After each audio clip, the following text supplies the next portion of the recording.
Got the ECU out of Jeff's car. I didn't want to show you how quick it was because that'd make Esther feel terrible. Silver car out of storage and swap it around, then plug this one back in Jeff's, and then as a thank you to Jeff, we're going to put his car back on the dyno and go over it, make sure everything is as healthy as it can be. It's making plenty of power because we're going to the Dragon. Hopefully the immobilizer's turned off in that ECU. Oh, I didn't think about that. I should have brought the laptop. The light's blinking.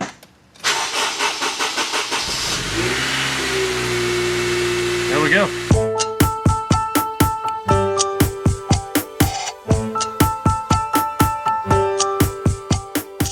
But here we are. Let's get this in the shop. We can pull the motor, put the ECU back in Jeff's, put Jeff's on the dyno.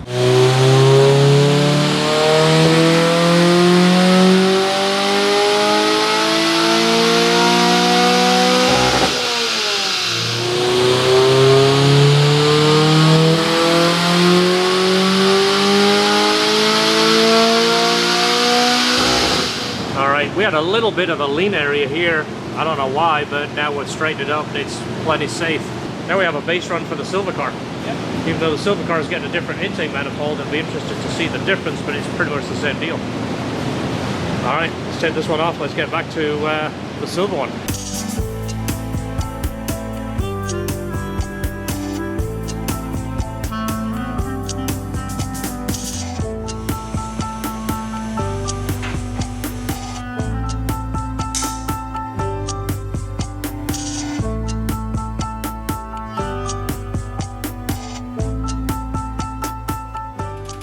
But we always like to check and make sure that they're balanced and they're flowing like they should be. And as you see, let me zoom in here, they've actually got a pretty good spray pattern. So we're going to check them and just make sure they're balanced. Of course, naturally aspirated at a low horsepower. We're not really pushing things, but it's always best to make sure they're as close as we can get them.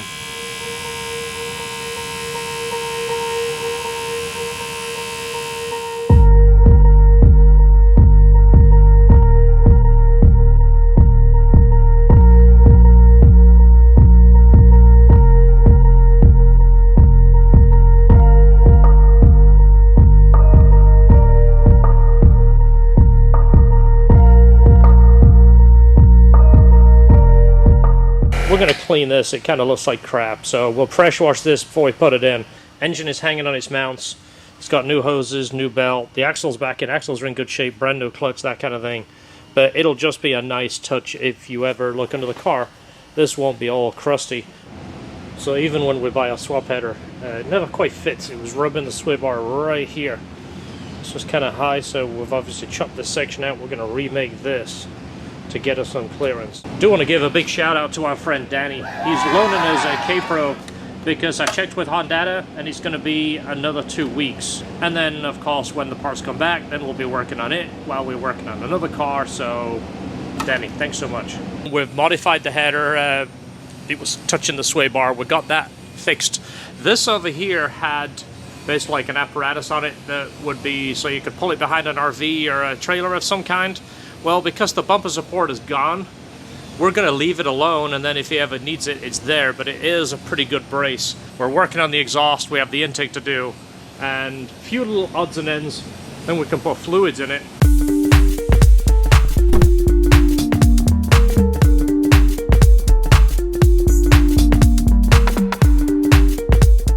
We're doing a 3-inch exhaust, and like all of our exhaust, we like them to look nice. Most people are never going to see it.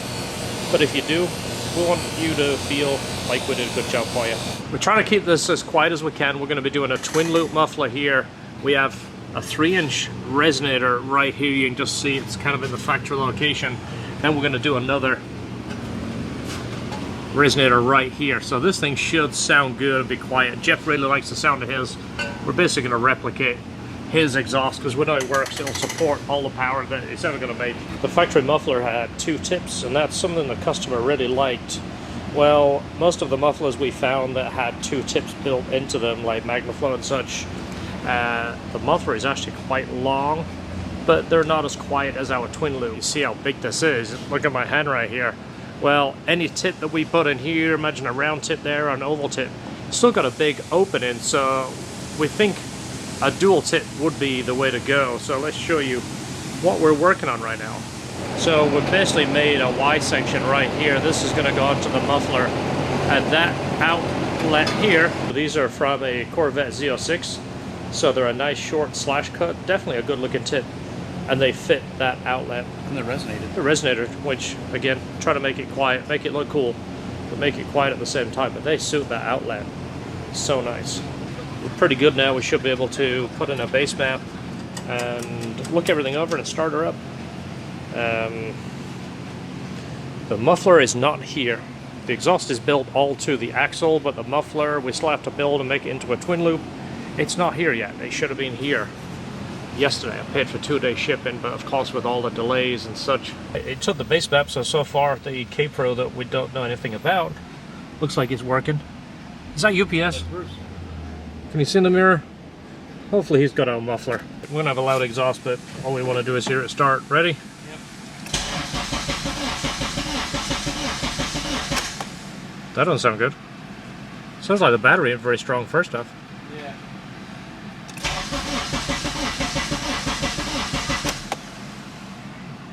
So we have the mobilizer enabled. That might be it because it's not the right ECU for the car. So I just unchecked it. There we go. A mobilizer. We had it checked in there. Oh yeah? Yeah. The battery's kind of low, but alright. So always check your immobilizer.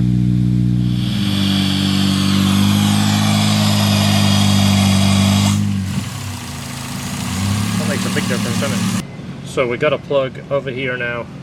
George is making a plate to cover up that small hole. Air temp put in. We're going to build a heat shield around our intake just to keep some of the heat away. It's going to Canada, so we're not going to be too concerned with intake temps, but this is so tight down here. On Jeff's, we ended up using a silicone tube down there because it would rub against the shift mechanism. It's too tight. Really don't want to get into damaging an intake tube, especially going to Canada. We want to make sure it's reliable, so the heat shield around here is going to be definitely improve our intake temps without a problem.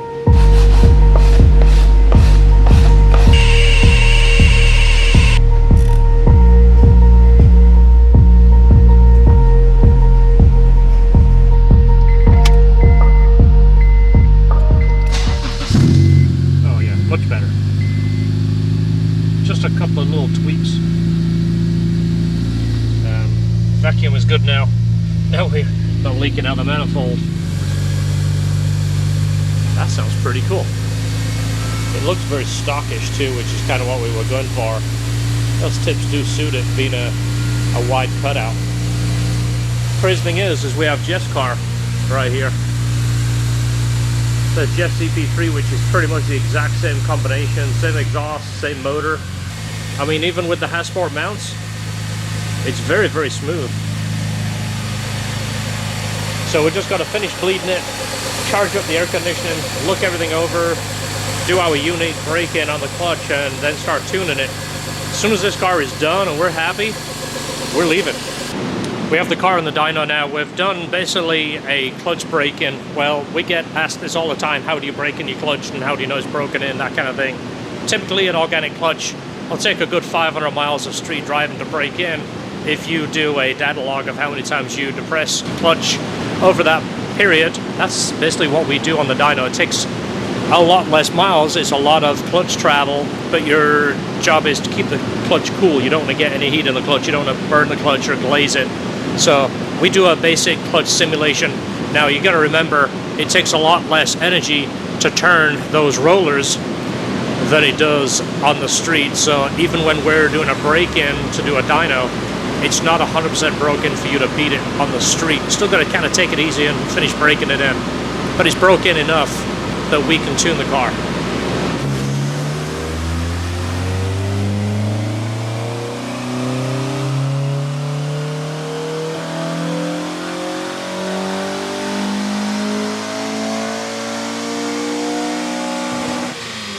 First run is way rich, which is good. That's how we start it. I always do baby runs. I never try and do my one run willy and show it done in one go. I always start rich and start pulling fuel back, even though we started with Jeff's map. I did put a little bit of fuel in it just so we have a good starting point. So let's tweak that. I'll show you the next result here in a minute.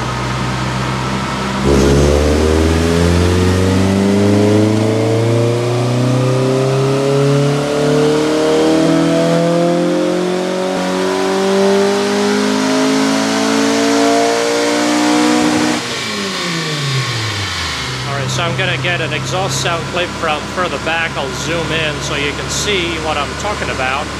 But it sounds pretty darn good. Let's go ahead and take it all the way to Redline. Get a sound clip for you.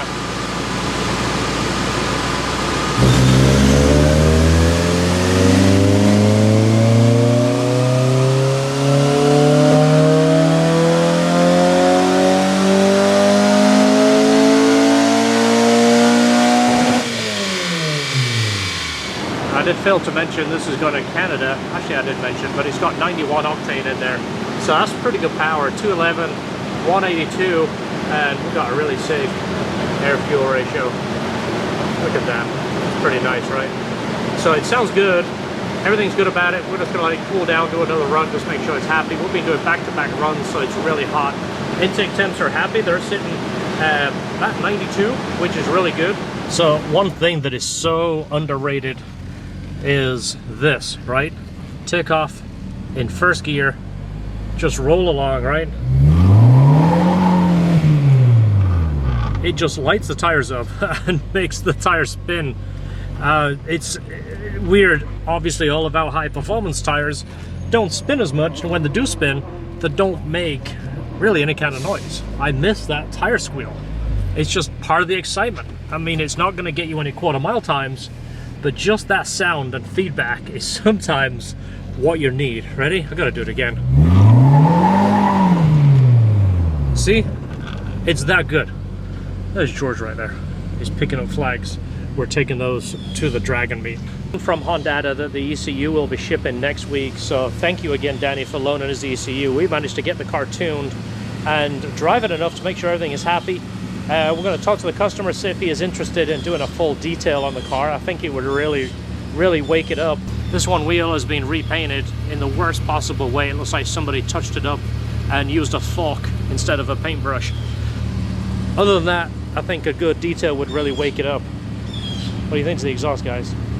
That suits the car, right?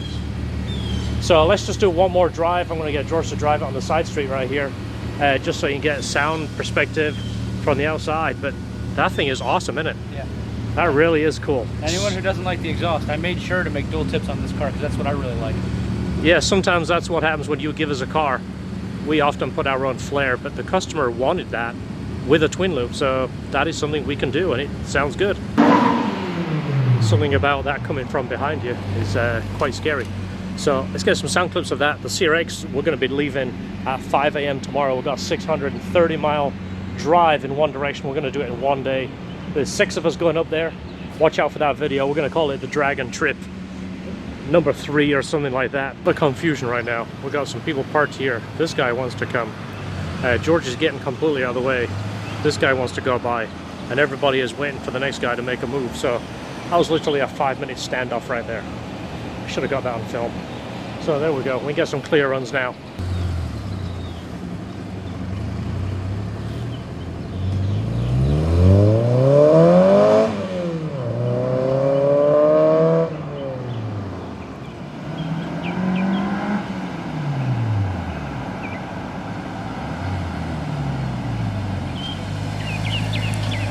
It's definitely got a nice sound to it. Yeah, it does. So we're not going crazy with it, as you can tell. It's still a new clutch. It still needs to be broken in. That's why we're shifting relatively slow as well, but things sounds good.